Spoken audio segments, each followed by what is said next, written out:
জামায়াত সাধারণত কখনো ফুল দিতে আসে না শহীদ মিনারে, এবার আপনারা কি মনে করে আইলেন? এবার রাষ্ট্রীয় আচার হিসাবে এটা আমার দায়িত্ব, বিরোধী দলীয় নেতা হিসাবে এখানে আসতে হবে আমার সঙ্গীদেরকে নিয়ে, তাই আমি এসেছি। এখনো কি জামাত এটা নাজায়েজ মনে করে?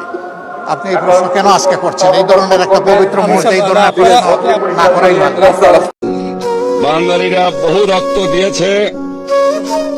1952 সালের থেকে যে রক্ত দেওয়া শুরু হয়েছে, সে রক্ত আজও শেষ হয় নাই। কবে শেষ হবে তা জানি না। আজ শহীদ দিবসে শপথ দিতে হবে, যে পর্যন্ত না 7 কোটি মানুষ তার অধিকার আদায় করতে না পারবে, সে পর্যন্ত বাংলার মা বোনেরা, বাংলার ভাইয়েরা আর শহীদ হবে না, গাজী হবে। যারা শহীদ হবেন তারা পথ দেখিয়ে যাবেন।